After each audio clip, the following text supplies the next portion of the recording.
So in this Founders Corner, I'm going to talk a little bit about some of our founding stories.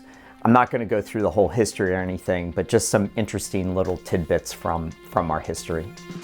We view ourselves in partnership with our customers. We're successful when you're all successful. Our job is to basically build technology that all of our customers can benefit from.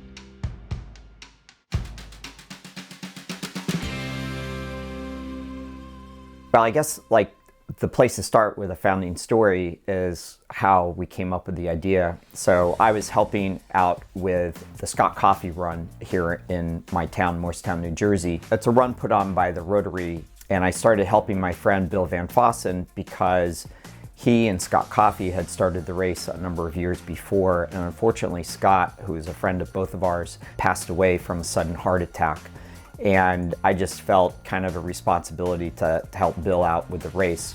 And so I put it up on a registration site, and I was like, geez, this is bad software. And I'm a tech guy. I've been with a number of software companies. And I was like, I could do better than that. And maybe I could, get back into coding more seriously myself with this as a project. But I never got around to it. At the time, I co-owned the Running Co. store in Morristown with my friend Dave Welsh, who owns the Haddonfield store. And we were looking for another person, and I was thinking about this RunSignup idea. And so I put up a blog post, and fortunately, Erin Sigwart saw the blog post, and she forced her brother, Steven Sigwart, to come in and talk with me. And so in the summer of 2009, Steven came over to the running store, and that's when we first met. And he was still a rising senior at TCNJ.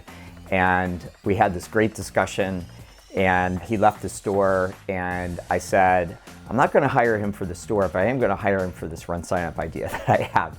And so that summer, we kind of worked together. He'd come over to my house, I think pretty much every Monday.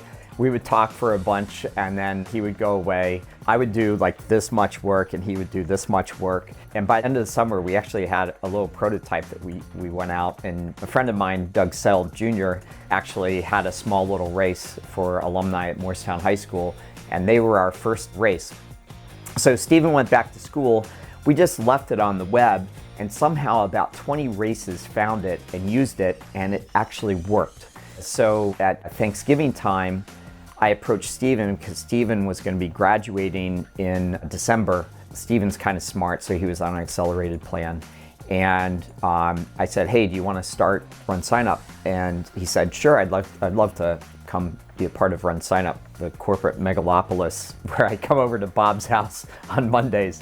And I had confidence in doing that because at the same time, I was a part of this other startup called CloudBees, and I knew CloudBees was going to be successful.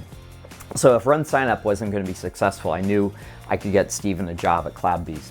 So I was trying to look after Steven's best interests, even if this RunSignup idea didn't work out. Fortunately, it worked out. So it turns out we're 10 years old. I've got the best job in the whole wide world. The people at this company are just amazing. They have passion, they have intellect, they've got drive, they've got commitment, they've got talent. It's really incredible. So thank you to everybody who sign up.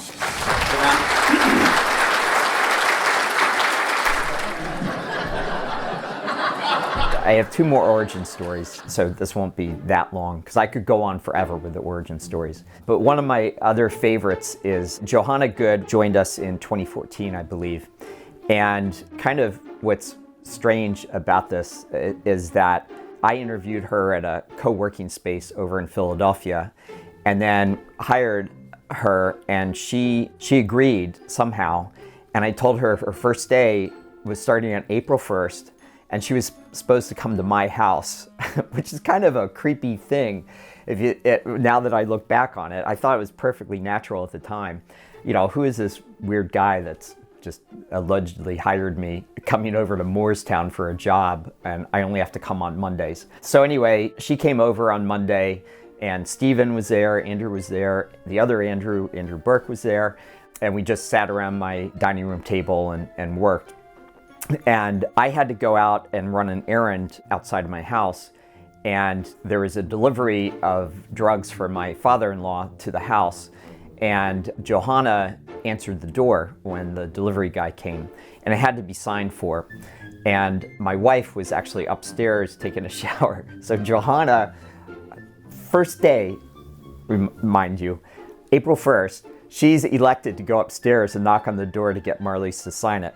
Of course, any of them could have signed it, but they're all too honest and straightforward to actually sign another person's name. Anyway, that evening, I'm talking to Marlies, and Marlies is like, Bob, you have got to get a real office. And so that's why we're here above a hardware store in this 150-year-old mill building, because there was office space available and it was cheap, and I could walk to work. Third and final origin story involves Ryan Snell. So Marlies handed me the local Morristown Sun newspaper, a weekly newspaper, and she said, here's an article about this smart kid. And so Ryan, there was an article in there about how Ryan was homeschooled and how he was graduating high school as well as with his associate's degree. So I tried to find him on the web. I couldn't find him. I tracked him down on switchboard.com and sent him like a physical letter. And I said basically, hey, what are you doing this summer? Do you need an internship doing software development? He replied, he joined us that summer. He joined us the next summer. He actually went to Penn State for a computer science degree. And because he had all these credits, he graduated in 2 years. So he joined us as a full-time software developer. I think he was maybe 20 years old. And Ryan also is very smart, kind of like Steven. And so we started giving him projects, and he just ate up these projects. He's the original author of the volunteer system, by the way.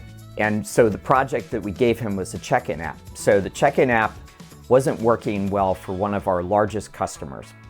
And we couldn't figure out, it had intermittent problems. So what we needed to do really is to send Ryan to their next event. That was Indianapolis. But the problem was Ryan wasn't old enough to like rent a car and stuff like that. So Kevin Harris, our CFO, basically was Ryan's chaperone. And he and Ryan flew to Indianapolis and stayed at a Holiday Inn Express and ate too many hamburgers. And Ryan sleuthed out the issue and fixed the problem for our customer, and all was well in the end.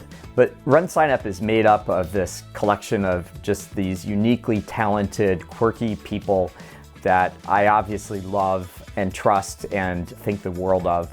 And it's that accumulation of people that has really made our company successful. It allows us to build great product. It allows us to serve our customers really well. It allows us to enjoy our life together as well as with our customers. So anyway, there's a couple origin stories for you. Hope you enjoyed those. I know I did. If you liked that video or these stories, hit the like button. If you want to hear more stories, come to our symposium and grab me and I'll tell you endless amounts of stories. And if you want to subscribe to our YouTube channel, which is really brim full of information and fun facts, that much more useful than what I just talked about, please subscribe. Thanks. And we love you too. Okay, that's all. I'll let you go back to your work. Okay, love you, sweetie. Bye. Bye. That's great.